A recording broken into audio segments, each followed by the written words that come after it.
నా మనసేమో నా మాటే వినదంట. పార్ట్ 23. మొహం మీద పడిన షర్ట్ని తీసి పట్టుకొని నువ్వు ఎంత ఫ్రీగా పడుకున్నా చూడటానికి మాకు ఓపిక లేదులే. నేను నీ మాటలకు భయపడి ఈ రూంలో నుంచి వెళ్ళిపోతానని నువ్వనుకుంటే అది నీ భ్రమ. నేను అంగుళం కూడా కదలను. నీ ఇష్టం వచ్చింది చేసుకో అంటూ సోఫాలో సెటిల్ అయిపోయింది మధు. హా, నాకు తెలుసే నువ్వు నన్ను వదిలిపెట్టి పోవని. ఏ టైంలో నా కార్కి అడ్డం పడ్డావో కానీ అప్పట్నుంచి జిడ్డులాగా తగులుకున్నావు అని అన్నాడు కిరణ్ మధు వైపు చూస్తూ. ఇక్కడ కూడా సేమ్ ఫీలింగ్ అని అంది మధు మూతి తిప్పుతూ. అంటే ఏంటే రాబిట్, నేను నీ వెంట పడుతున్నానా అంటూ దగ్గరికి రాబోయాడు కిరణ్. ఓయ్ దూరం దూరం, కొంచెం డిస్టెన్స్ మెయింటైన్ చెయ్యి అని అంది మధు చేతులు ముందుకు చాపి. మరి మూతి ఎందుకే 30 వంకలు పక్షవాతం వచ్చిన దానిలాగా అన్నాడు కిరణ్. ఏం లేదు రావణ్, నాకు సెల్ఫీ తీసుకుంటున్నట్లుగా ఉండి అలా పెట్టేశానులే. నువ్వు వెళ్ళి పడుకో ఫ్రీగా అని అంది మధు సాగదీస్తూ. ఓహో, నీకు సెల్ఫీ పిచ్చ కూడా ఉందా అని అంటూ తన ఫోన్ తీసుకొని దా ఒక సెల్ఫీ తీసుకుందాం అంటూ మధుని దగ్గరకు లాగి సెల్ఫీ తీసేశాడు కిరణ్. కిరణ్ ఏం చేస్తున్నాడో అర్థం చేసుకొని ఆపేలోపే 4-5 సెల్ఫీలు ఫట్ ఫట్ మంటూ క్లిక్ మన్నాడు.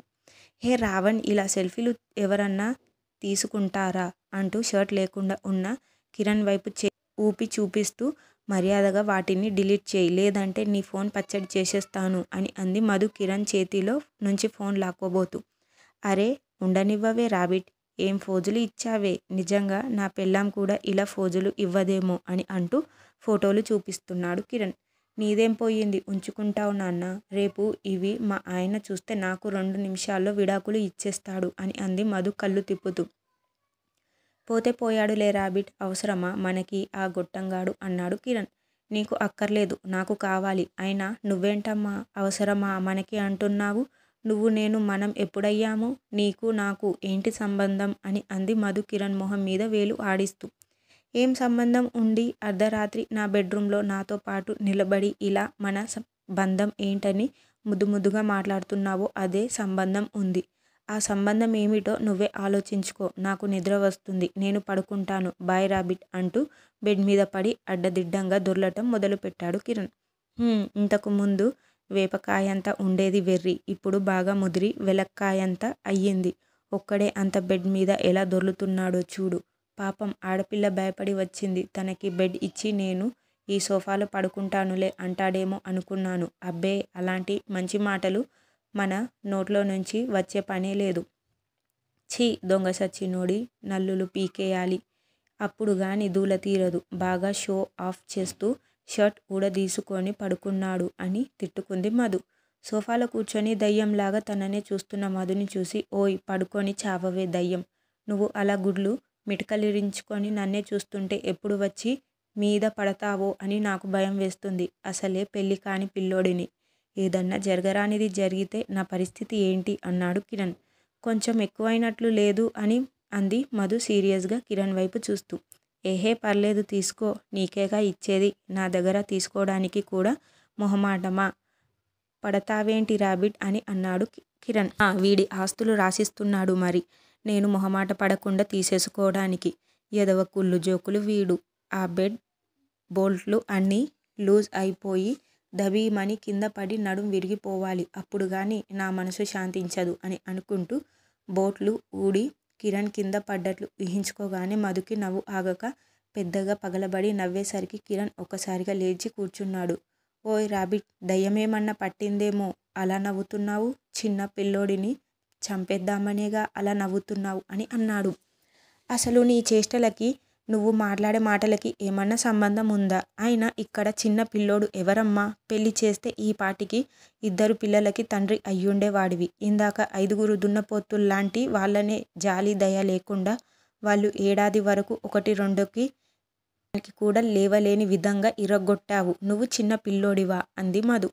గుర్తుంది కదా, వాళ్ళనే కొట్టాను అంటే నిన్ను గుద్దుకే చంపేస్తానని ఈ పాటికే తెలుసుండాలే. అయినా నువ్వేంటే జాలి దయ లేకుండా కొట్టాను అంటున్నావు. నేను అలా కొట్టుండకపోతే ఈ పాటికి తమరు న్యూస్లో వస్తుండేవారు అని అన్నాడు కిరణ్ వెటకారంగా. అంత లేదు, ఒక్కొక్కడిని కోసి కారం పెట్టేదాన్ని అని అంది మధు తలెగరేస్తూ. ఆహా అవునా, అంత ధైర్యవంతురాలివి మరి ఇద్దరిని చూడగానే పరుగు పెట్టావెందుకే అన్నాడు కిరణ్.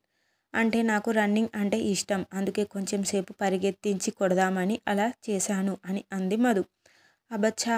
ఆపవే నీ సొల్లు. పోయి ఎవరైనా పిచ్చోళ్ళు దొరుకుతారేమో చూసి వాళ్లకు చెప్పు. వాళ్ళైతే బాగా వింటారు అన్నాడు కిరణ్. అందుకేగా నీకు చెబుతుంది అని అంది మధు గొణుగుతూ. ఏంటి అన్నాడు కిరణ్ గట్టిగా. ఏం లేదు, నాకు నిద్ర వస్తుంది అని అంటున్నాను అంతే అని అంది మధు. నిద్ర వస్తే నోరు మూసుకొని అటు తిరిగి పడుకో. మళ్ళీ నా వైపు చూశావంటే మిడకాయ మీద కాలేసి తొక్కేస్తాను అన్నాడు కిరణ్. మధు తిట్టుకుంటూ అటు తిరిగి పడుకుంది. కిరణ్ కూడా అంత దూరం డ్రైవింగ్ చేసుకోవచ్చి అలసిపోయాడేమో. పడుకోగానే నిద్రపోయాడు. మధుకి పక్క కుదరక ఇటూ అటూ కదులుకుంటూ కళ్ళు తెరిచి చూసేసరికి కిరణ్ దగ్గర ఏదో నీడ పడినట్లుగా అనిపించింది. కళ్ళు పూర్తిగా తెరిచి చూసేసరికి కర్టెన్ గాలికి ఊగుతూ ఆ నీడ పడుతుండటంతో లేచి వెళ్ళి కిటికీ మూసేసి వచ్చి పడుకోబోతున్న మధుకి కిరణ్ దిండు మీద పడుకోకుండా కిందకు పడుకొని బ్లాంకెట్ కూడా సరిగా కప్పుకోకపోవడంతో దగ్గరకు వెళ్ళి సరిగా పడుకోబెట్టి బ్లాంకెట్ కప్పి కిరణ్ వైపు చూసి, ఈ బంధం ఏమిటో నాకు తెలియదు. యాక్చువల్గా నిన్ను చంపేయాలని మీ ఇంటికి వచ్చాను. ఇప్పుడు నిన్ను ఎవరు చంపాలని చూస్తున్నారా అని నేనే ఆలోచించే స్థితికి వచ్చాను. నువ్వు మంచివాడివో కాదో నాకు తెలియదు, కానీ ఖచ్చితంగా చెడ్డవాడివి మాత్రం కాదు. అది మాత్రం నాకు బాగా తెలుసు అనుకుంది మధు మనసులో. పొద్దున్నే లేవగానే కిరణ్ బయటకు వచ్చి ఇల్లంతా చూడగానే ఏవేవో జ్ఞాపకాలు చుట్టుముట్టేశాయి. అన్నం తినిపించడానికి తన వెంట పరుగు తీసి వద్దంటున్నా వినకుండా గోరు ముద్దలు తినిపించే అమ్మ కనిపించగానే కిరణ్ కళ్ళు తడిచిపోయాయి. పెదవులు ఒక్కసారిగా అమ్మా అని అనగానే ఉమ ఒక్కసారిగా ఉలిక్కిపడి హా వస్తున్నాను నాన్న అంటూ వంటగదిలో నుంచి బయటకు వచ్చి టీవీ చూస్తున్న ఆది దగ్గరకు వెళ్ళి ఏంటి నాన్న అని అడిగింది. అది ఉమ వైపు చూసి ఏంటి మమ్మీ అన్నాడు. పిలిచావు కదా నాన్న అని అంది ఉమ. నేనా? నేను పిలవలేదు మమ్మీ అని అన్నాడు ఆది. పిలవలేదా? మరేంటి నాకు అమ్మ అని పిలిచినట్లుగా ఉంది అని అంది ఉమ అయోమయంగా. లేదు మమ్మీ, నేను పిలవలేదు. ఒకవేళ నేను పిలిచినా మమ్మీ అని పిలుస్తాను కదా అని ఆది అనగానే అవును కదా అనుకుంటూ కిచెన్లోకి వెళ్ళిపోయింది ఉమ. కిరణ్ వాళ్ళ అమ్మ భువనేశ్వరి ఫోటో వైపు చూసి దగ్గరకు వెళ్ళి చేత్తో తుడుస్తూ ఎందుకమ్మా నన్ను వదిలేసి వెళ్ళిపోయావు అని అడిగాడు దీనంగా. ఇదంతా చూస్తున్న మధు కళ్ళలో నుంచి నీళ్లు వచ్చేస్తున్నాయి. రామయ్య కూడా కిరణ్ బాధ చూడలేక తల పక్కకు తిప్పుకుంటూ ఉండగా ఆయనకి మధు కళ్ళలో నుంచి కారుతున్న నీళ్లు కనిపించాయి. అవి చూడగానే అతనికి మధు మీద ముందు కంటే మంచి అభిప్రాయం ఏర్పడింది. కొంచెం సేపటికి కిరణ్ రెడీ అయ్యి బయటికి వచ్చి మధు వైపు చూసి ఏంటే రాబిట్, ఇంకా అలాగే ఉన్నావు? ఆ డ్రెస్ అంతా నచ్చిందా అని అడిగాడు. డ్రెస్ నచ్చి కాదు నాన్న, నాకు వేరే డ్రెస్ లేదు. మేము మీలాగా ప్లాన్ చేసుకొని రాలేదు కదా. కొట్టిన వాళ్ళు నా బ్యాగ్ సర్ది పెట్టలేదు అని వెటకారంగా అంది మధు. ఇప్పుడు నువ్వు స్నానం చేయకపోతే దేశానికి వచ్చిన నష్టమేమీ లేదులే. టిఫిన్ ఏం చేశావు అని అడిగాడు కిరణ్. ఏంటి, ఇక్కడ కూడా నేనే చెయ్యాలా అని అడిగింది మధు కిరణ్ వైపు కోపంగా చూస్తూ. అదేం ప్రశ్న? ఇక్కడికి వచ్చాను కదా అని గాలి పీల్చుకోవటం మానేసావా ఏంటి? లేదు కదా, నీ పని నువ్వే చెయ్యాలి రాబిట్ అన్నాడు కిరణ్. అరే, నన్ను ఇంత టార్చర్ పెడుతున్నావు కదా, నువ్వు ఖచ్చితంగా నరకానికే వెళతావురా అని మనసులో తిట్టుకుంటూ కిచెన్లోకి వెళ్ళి గిన్నెలు తీసుకువచ్చి టేబుల్ మీద పెట్టి దా వచ్చి మెక్కు అని అంది మధు. హో, ఆల్రెడీ చేశావా? మరి ఆ ఫోజులెందుకే, నాతో తిట్లు తినటానికి కాకపోతే అంటూ చైర్ లాక్కుంటూ కూర్చున్నాడు కిరణ్. మధు టిఫిన్ కంటే ముందు గిన్నెలో పాయసం పెట్టి ఇచ్చింది. అది చూడగానే ఏంటిది అని అడిగాడు కిరణ్. హా, దీన్ని మా ఊళ్ళో పాయసం అంటారులే, మరి మీ ఊళ్ళో ఏమంటారో నాకు తెలియదు అని అంది మధు సాగదీస్తూ. మా ఊర్లో కూడా అదే అంటారులే అన్నాడు కిరణ్. అలాగే అంటారని తెలుసు కదా, మరి ఏంటిది అని అడగటం ఎందుకు అని అంది మధు. మీ ఊళ్ళో ఏమంటారో తెలుసుకుందామని అడిగానులే అంటూ స్పూన్తో పాయసం నోట్లో పెట్టుకున్నాడు కిరణ్. అమ్మ చనిపోయిన తర్వాత తన ఇష్టాలు అన్నీ చంపేసుకొని పెట్టింది తినటం అలవాటు చేసుకున్నాడు. బయట కొనుక్కొని తినటమే కానీ తనకు ఇది ఇష్టం అని కానీ అది కావాలి అని కానీ నోరు తెరిచి అడగటం ఎప్పుడో మానేశాడు. కానీ ఇప్పుడు మళ్ళీ రాబిట్ వచ్చి అమ్మ చేతి రుచి గుర్తుకు వస్తుంది. తను చేసేవి రాబిట్ని చేయమని చెప్పాలనిపిస్తుంది. ఆ అవసరం లేకుండానే రాబిట్ అన్నీ తనకు నచ్చేవే చేస్తుంది. ఇప్పుడు ఈ పాయసం కూడా ఎంత బాగుందో, అచ్చం అమ్మ చేతి పాయసంలాగా. మళ్ళీ అమ్మ గుర్తుకు రాగానే కిరణ్ గుండె భారం అయిపోయింది. మధు కిరణ్ చేతిలో స్పూన్ని నోట్లో దగ్గరకు తీసుకువెళ్ళి తినడానికి కూర్చున్నప్పుడు ధ్యాస తిండి మీదే ఉండాలి. ఇంకా వేరే దాని గురించి ఆలోచించకూడదు. పొద్దున్న లేచిన దగ్గర నుంచి పడుకునే వరకు అష్టకష్టాలు పడేది దీనికోసమే అని అంది. కిరణ్ స్పూన్ నోట్లో పెట్టుకొని తింటూ ఉండగా మధు దగ్గర నుండి చాలన్నా వినకుండా ఎక్కువెక్కువ వడ్డించింది. ఇంతలో రామయ్య చేతిలో కవర్తో వచ్చాడు. ఆ కవర్ మధుకి ఇస్తూ డాక్టర్ అమ్మ, ఈ చీర మొన్న మా మనవడు బాలుకి ఊరికి వస్తూ వాడి చెల్లి కోసం తెచ్చాడు. ఇంతవరకు మడ ఇప్పదీయలేదమ్మా. మీకు అభ్యంతరం లేకపోతే ఈ చీర కట్టుకోండమ్మా అన్నాడు ప్రేమగా. ఆ కవర్ తీసుకుంటూ, అయ్యో తాత, ఇప్పుడు పడుతూ లేస్తూ ఇంటికి వెళ్ళి వచ్చావా? నేను సాయంత్రం వెళ్ళిపోతాను కదా, ఇప్పుడు ఇది తీసుకురాకపోతే ఏమైంది అని అంది మధు. పర్లేదమ్మా, మీరు కట్టుకోండి అన్నాడు రామయ్య. బాలు మీ మనవడా తాత అని అంది మధు. అవునమ్మా, నా కొడుకు బిడ్డ అని చెప్పాడు రామయ్య. మధు లోపలకు వెళ్ళి స్నానం చేసి చీర కట్టుకొని బయటకు వచ్చింది.